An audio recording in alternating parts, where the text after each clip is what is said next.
Dear students, आज हम आपको निश्चित समाकलन के बारे में पढ़ाएंगे। निश्चित समाकल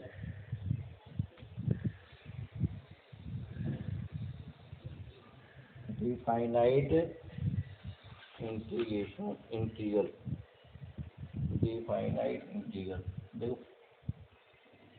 डिफाइनाइट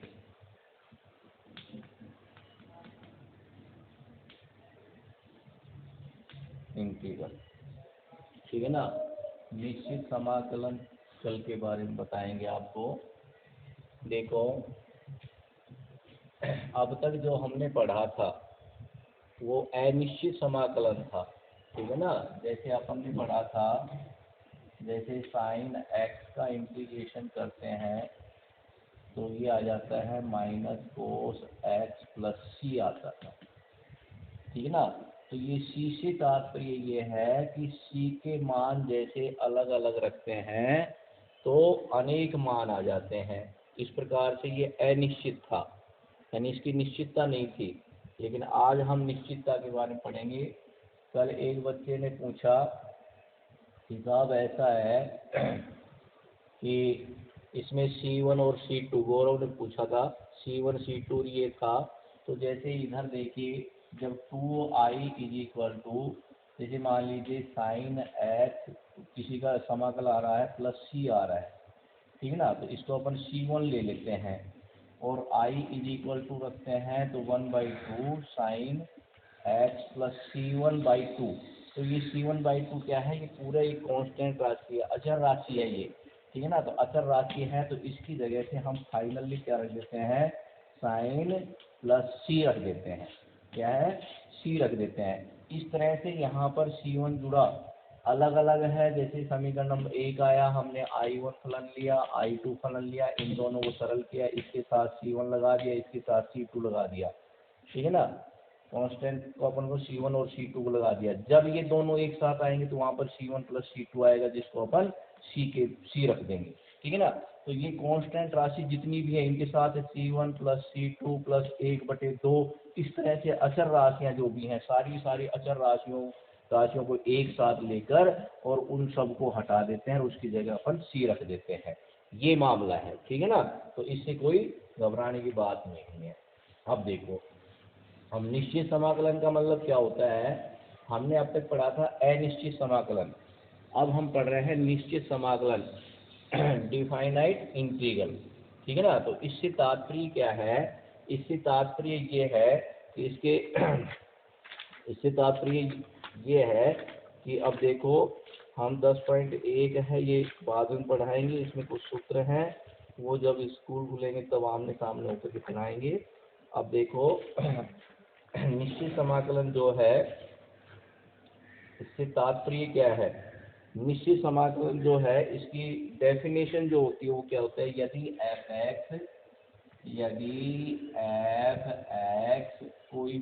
एक्स कोई फलन है अंतराल ए बी,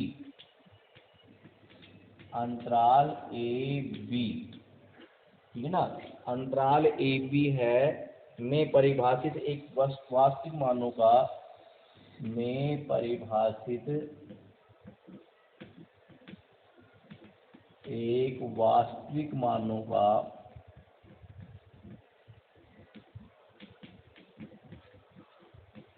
एक वास्तविक मानों का सतत फलन हो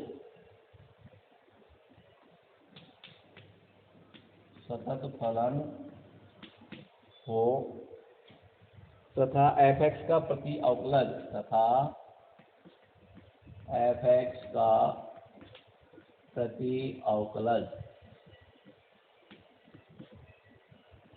देखिए, प्रति अवकलज का मतलब क्या है? एफ एक्स का इंटीग्रेशन है वो ही प्रति अवकलज कहलाता है, यानी अवकलन का उल्टा। यानी किसी, जैसे साइन एक्स है, अपन ने साइन एक्स जो है उसका डिफरेंशिएशन किया साइन एक्स, तो क्या आ गया? ये कोस एक्स आ जाता है। लेकिन जब इंटीग्रेशन करते हैं तो ये इंटीग्रेशन, ये दोनों आपस में कैंसिल हो जाते हैं। इसका इंटीग्रेशन क्या होगा, साइन एक्स होगा। तो हम क्या कह सकते हैं, कोस एक्स का प्रति अवकलज क्या है, साइन एक्स है। ठीक है ना, कोस एक्स का प्रति अवकलज, प्रति का मतलब उसका उल्टा, यानी डिफरेंशिएशन का उल्टा क्या होता है, इंटीग्रेशन होता है। ठीक है ना, तो इसका प्रति अवकलज ये है और इसका डिफरेंशिएशन ये है। ठीक है ना, इस प्रकार से। तो एफ एक्स का प्रति अवकलज जो है वो मान लीजिए कैपिटल एफ एक्स हो, तो कैपिटल एफ एक्स हो तो, ठीक है। अब क्या करते हैं, इंटीग्रेशन ऑफ, देखना ये लिमिट है, ये लोअर लिमिट है, ये अपर लिमिट है। Integration of limit A to B, A to B, A से बी तक की लिमिट दी गई है। F X is equal to capital F X, इसका प्रति अवकलज एफ एक्स है, तो इसका इंटीग्रेशन क्या है, एफ एक्स है। इसका इंटीग्रेशन एफ एक्स है, ये अपन ने यहाँ पर मान लिया है। तो अब क्या हो गया, इसकी लिमिट ए टू बी, ठीक है ना, ये होगा। अब इसका निश्चित समाकलन में इस तरह से आएगा, लिमिट आएंगी और लिमिट के जरिए अपन उसका क्या करेंगे, इंटीग्रेशन करेंगे। इंटीग्रेशन करने के बाद जो हल आएगा उस पर वो लिमिट रखी जाएंगी। ठीक है ना, और उससे मान निकाला जाएगा तो निश्चित मान होगा, एक ही मान होगा, अदरवाइज कोई मान नहीं हो सकता है। ठीक है, उसमें अनिश्चित समाकलन में अचर राशि सी जुड़ती थी, तो सी की जगह कोई भी अचर राशि आ सकती है, अनेक मान हो सकते हैं। ठीक है ना, जैसे उसका मान दिया जाए सी के अनेक मान हो सकते हैं, इसलिए वो अनिश्चित था। यहाँ सी नहीं जुड़ता है, ये निश्चित समाकलन होता है कि इसका एक ही मान होता है।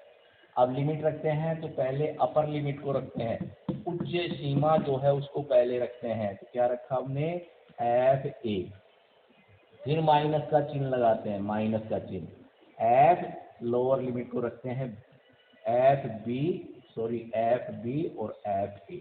ऊपर अपर लिमिट क्या थी, बी थी, तो बी रखा गया, और ए थी तो ए रखा गया। ये इसका हल हो गया।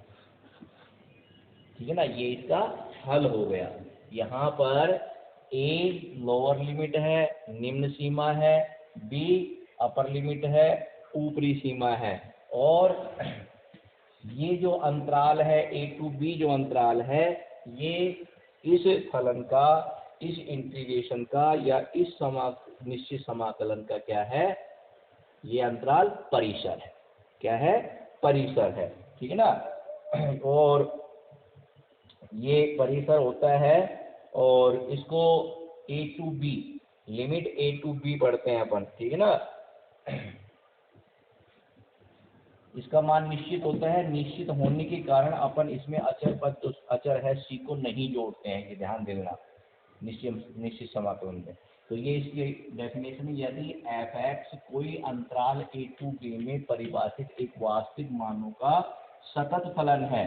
ठीक है ना, सतत फलन, सतत फलन क्या बताया था, एल एच एस बराबर आर एच एस बराबर जिस पर मान निकाला जाता है वो एफ ए पर निकाला जाता है एफ ए, ये सब बराबर होते हैं।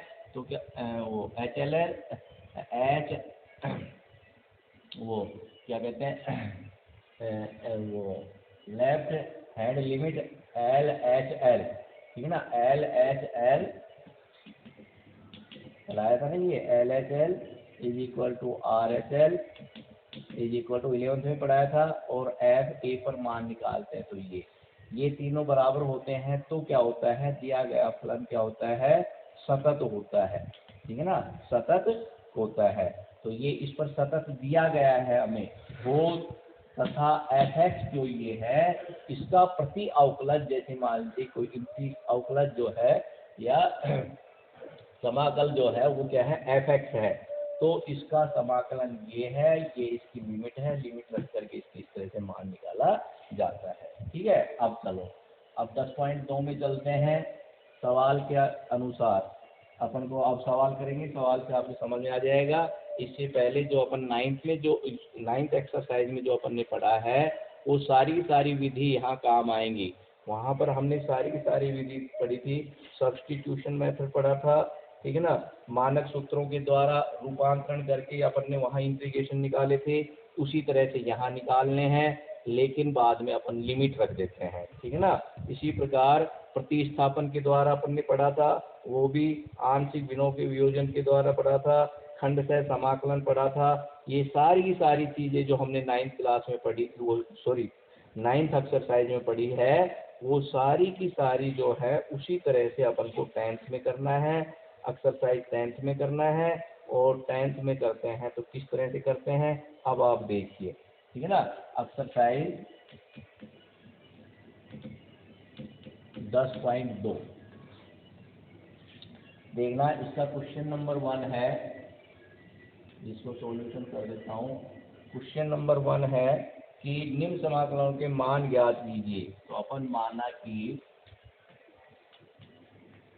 कि I is equal to integration 1 to 3 2x + 1 की होल पावर 3 dx, ठीक है ना। इस प्रकार से हमारे पास, अब देखिए इधर ध्यान देना, कोई परेशानी वाली बात नहीं, न कोई ज़्यादा परेशानी वाली बात है और न ही कठिन है, बहुत आसान है। ध्यान देना, हमने इस तरह के सवाल जब अगर हम लिमिट हटा देते हैं तो इस तरह का सवाल 9th एक्सरसाइज में अपन ने बताया था, ठीक है।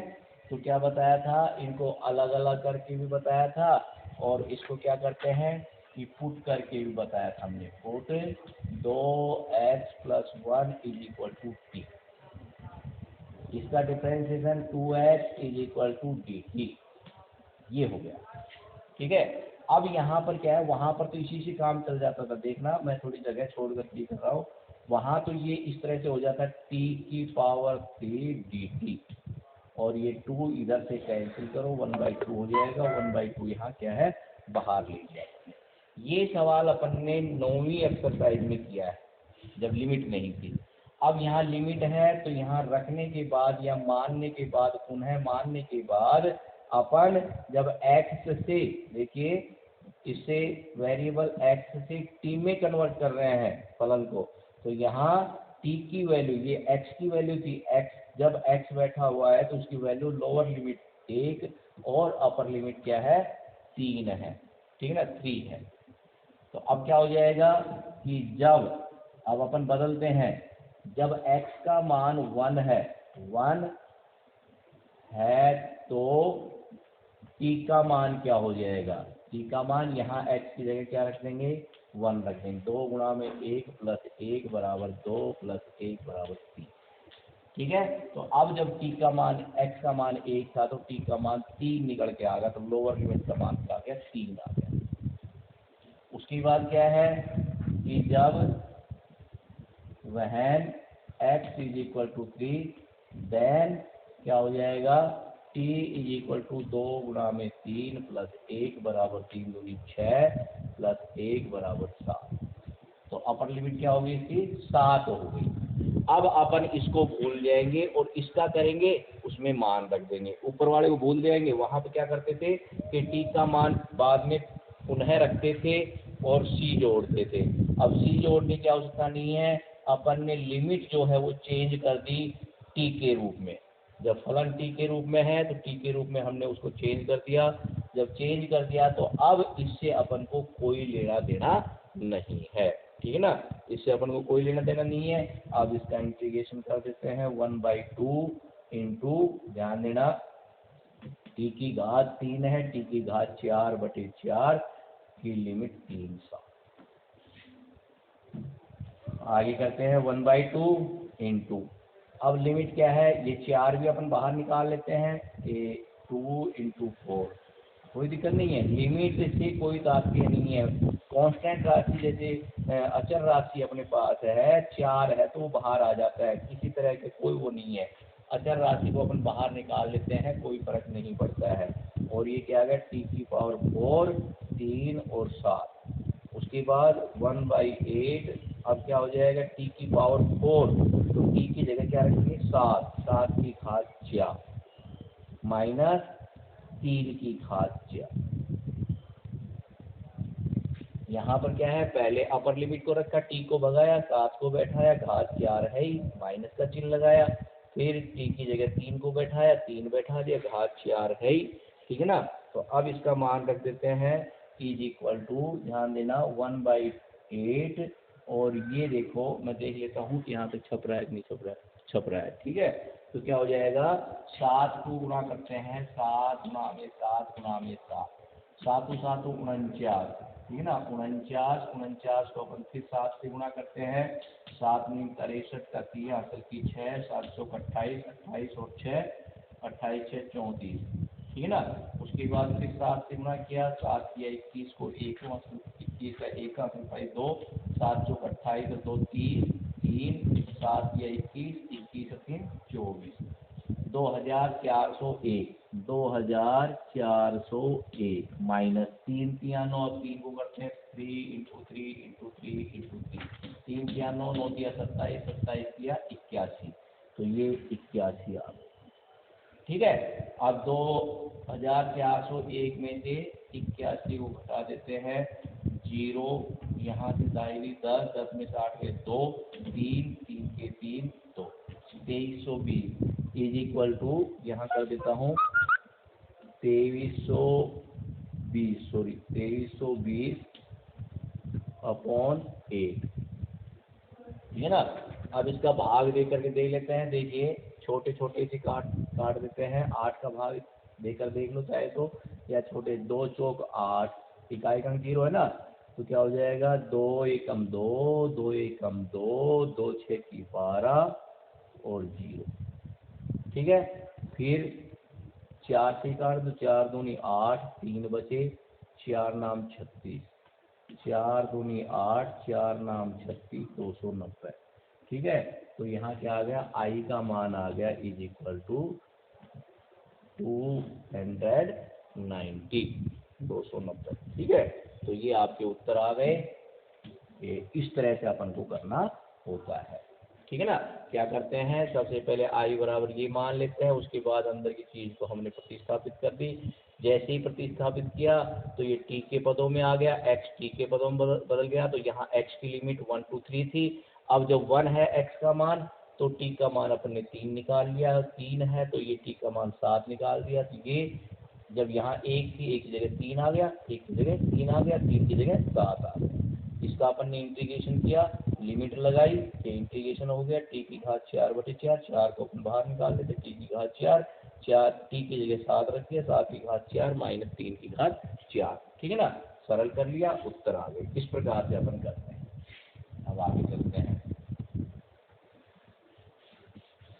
बस 1 2 सवाल समझ में आ जाए, उसके बाद जैसे आपने किया है 9th एक्सरसाइज में किया है, वो सारी चीज़ें यहीं पर ही हैं, ठीक है ना। तो अब इसका जैसे दूसरा सवाल क्या है हमारे पास, इसमें माना कि I is equal to integration of 0 से π/2, 0 से π/2, ठीक है। उसके बाद क्या है, sine x upon 1 plus cos square x, sine x upon 1 plus cos square x D x, ठीक है ना। तो अब इसमें कोई दिक्कत नहीं है, अब ध्यान देना क्या करेंगे अपन, यहाँ देखना कोस है अपने पास, कोस एक्स को अपन टी के बराबर मानते हैं, तो कोस का डिफरेंशिएशन साइन है, तो साइन एक्स डी एक्स ये क्या हो जाएगा, हट जाएगा, ठीक है ना। तो क्या हो जाएगा कि जब इस तरह से है तो ये प्रतिस्थापन द्वारा है, उन्हें माना कि कोस एक्स बराबर टी, तो क्या हो गया, कोस एक्स का डिफरेंशिएशन क्या होता है, minus sine x D x is equal to D t, इधर से माइनस को हटाया, इधर लगा दिया, ठीक है, माइनस डी टी आ गया। अब ये अपन ने रखा, अब क्या है, अपन को लिमिट चेंज करनी पड़ेगी कि जब यानी when x is equal to 0, then t is equal to क्या हो जाएगा, कोस 0, x की जगह 0 रख दिया, तो कोस 0 का मान क्या होता है 1। उसके बाद वहन जब x is equal to π/2, then t is equal to cos π/2, cos 90 का मान क्या होता है 0 होता है, ठीक है। तो अब क्या होगी, लिमिट क्या हो गई, ध्यान देना कि i इज इक्वल टू क्या हो गया फलन इंटीग्रेशन ऑफ लिमिट तो हो गई 1 से 0 और कोस टी की जगह हम कोस एक्स की जगह हमने टी रखा, साइन एक्स खत्म हो गया तो 1/1 plus T square D T, और इसमें माइनस का चिन्ह था, ये माइनस का चिन्ह बाहर ले गया। कोई दिक्कत नहीं है, ठीक है ना। अब देखिए हम आगे भी पढ़ाएंगे आपको और यहाँ भी बताएंगे, क्या बता रहे हैं कि माइनस बाहर होता है, इसको प्लस बनाने के लिए लिमिट को चेंज किया जा सकता है। इसको अपन ये भी लिख सकते हैं 0 से 1 1/1 प्लस टी स्क्वायर डी, ये भी लिख सकते हैं, ठीक है ना। तो लिमिट भी चेंज कर सकते हैं, ठीक है। अब यहाँ पर क्या है, यहाँ पर अगर आप नहीं करना चाहते हो तो कोई दिक्कत नहीं है, ये हम आगे बताएंगे। ये क्या है, ये भी एक फॉर्मूला है, इसको आगे बताएंगे, ठीक है ना। यहाँ भी कर सकते हैं, जब अपन आगे बता देंगे ना फिर आप यहाँ कर सकते हो, कोई गलती नहीं है, कोई गलत नहीं है। देखना माइनस बाहर है, इसका क्या होता है, हमने आपको सूत्र बताया था, integration of 1/a² plus T square X square, या integration of 1/x² plus a square, दोनों एक ही बात है, ठीक है, दोनों एक ही बात है, प्लस का चिन्ह लगा हुआ है। तो ये बराबर क्या होता था, tan इनवर्स x/a,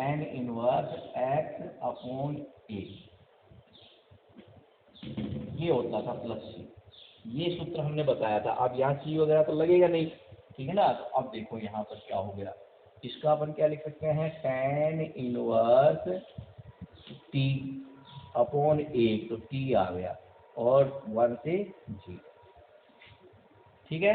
उसके बाद हमने लिमिट रख दी, माइनस का चिन्ह बाहर है तो इसमें रखा tan इनवर्स, पहले अपर लिमिट को रखा 0, माइनस का चिन्ह लगाया, क्या आ गया, tan इनवर्स 1, ठीक है ना। तो अब देखिए tan 0 का मान क्या होता है, tan 0 का मान क्या होता है, sin 0 का मान 0, cos 0 का मान 1, तो 0/1 तो क्या हो जाएगा 0। इधर देखो tan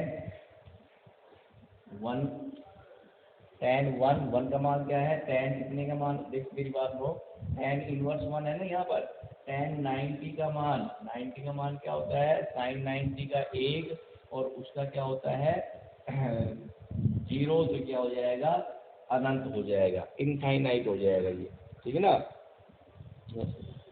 सॉरी, इसका tan 1 मान पूछ रहा है, 1 कितने का होता है, tan कितने का मान 1 होता है, 45 का मान 1 होता है 1, यानी tan 45 या tan π/4 का मान है वो 1 होता है, ठीक है। तो अब π/4 कितने का मान हो जाएगा, tan इनवर्स 1 का मान हो जाएगा।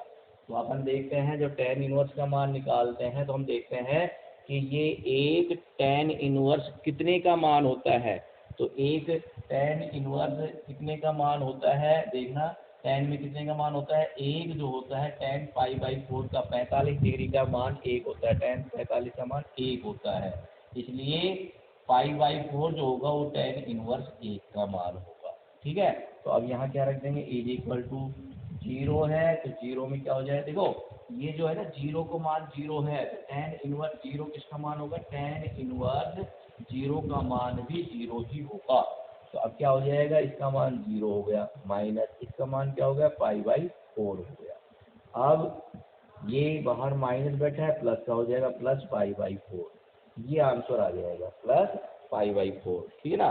अब देखिए हमने आपको क्या बताया था, हमने ये बताया था कि इसको अपन ये भी लिख सकते हैं, i is equal to minus के चिन्ह को करते हैं तो 0 से 1 हो जाती है limit, 1/1 plus T square D T, तो इससे क्या हो जाएगा, अब माइनस खत्म हो गया और ये tan इनवर्स टी की लिमिट 0 से 1, तो अब क्या हो जाएगा, tan inverse 1 minus tan inverse 0, tan inverse 1 का मान कितना होता है, π/4, इसका 0 होता है तो इज इक्वल टू π/4, तो आप इस तरीके से भी कर सकते हो, इस तरीके से भी कर सकते हो, ठीक है ना।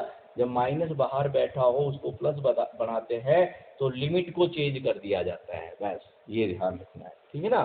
तो इस प्रकार से उसके बाद देखिए तीसरा सवाल है, आपको तीसरा सवाल बता देता हूँ। उसके बाद क्या है कि आप जितने सवाल हो सके आप कर लेना, ठीक है। तो ये देखो तीसरा सवाल बता देता हूँ, या आपको मैं तीसरा तीसरा कर लोगे, तीसरा भी आसान है, चौथा भी आसान है, कोई सा भी पूछ लो। तो पीछे करके आए उसी तरह का है। चलो तीसरा देखो,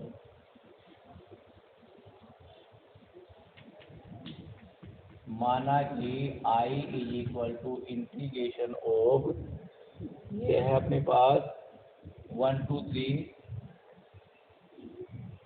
3 cos log x, 1 2 3 sorry 1 2 3 cos log x, cos log x upon x dx, ठीक है। तो अपने पास ये है। अब देखो आसान सवाल है। अब अपन क्या करते हैं, पुनः माना कि log x को अपन t मान लेते हैं, तो क्या हो जाएगा 1 upon X D x is equal to D T हो जाएगा। तो 1 अपॉन एक्स डी एक्स तो डी टी में कन्वर्ट हो गया, ठीक है। तो क्या हो गया, I is equal to integration of, अभी रुको रुको रुको, बस इसमें यही ध्यान रखना है, लिमिट और चेंज करनी है। When x is equal to 1 then t is equal to क्या हो जाएगा log 1, when x is equal to 3 then t is equal to log 3 आ जाएगा। आगे बात समझे। अब क्या हो जाएगा, इसलिए I क्या हो जाएगा इंटीग्रेशन ऑफ एक log 1 लिमिट ये अब log 3 हो गया।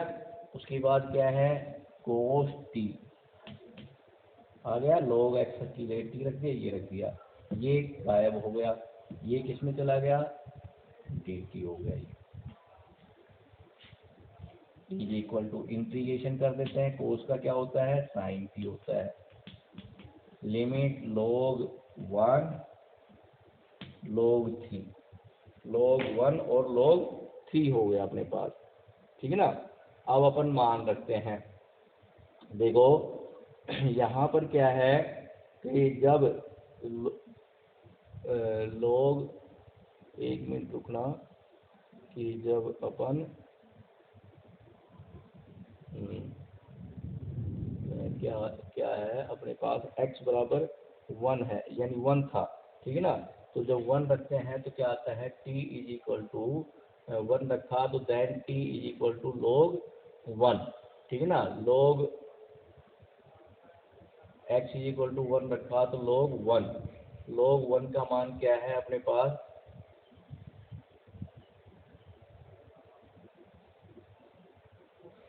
log 1 log 10 भी लिखते हैं इसको 10 ये जीरो लगा देते हैं, कोई दिक्कत नहीं है, 100 लगा दो वो लगा दो। तो इसका मान क्या होता है, इसका मान log 1 का मान क्या होता है 0 होता है, ठीक है ना। log 3 का 3 होता है, ठीक है।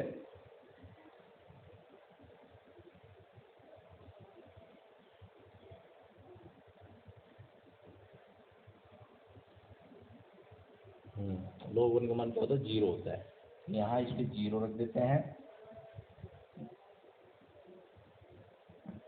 0, ठीक है।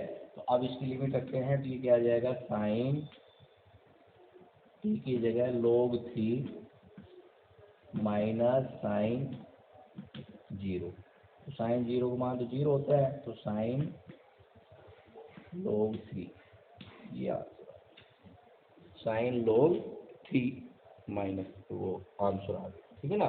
तो log 1 जो होता है इसका हमने बताया, तो log 1 का मान क्या होता है 0 के बराबर होता है, तो याद रखना है, ठीक है ना। तो तो अब देखिए इससे अगला सवाल है e की power under x upon under dx है, तो इसमें क्या करोगे, अंडर x को t के बराबर मान लो, फिर उसके बाद उसकी लिमिट निकाल लो इसी तरह से, फिर लिमिट चेंज करने के बाद इंटीग्रेशन कर दो, लिमिट रख दो, उत्तर आ जाएगी। ठीक है ना। अब आप जितने सवाल हो सकते हैं उतने सवाल आपको करने हैं। धन्यवाद।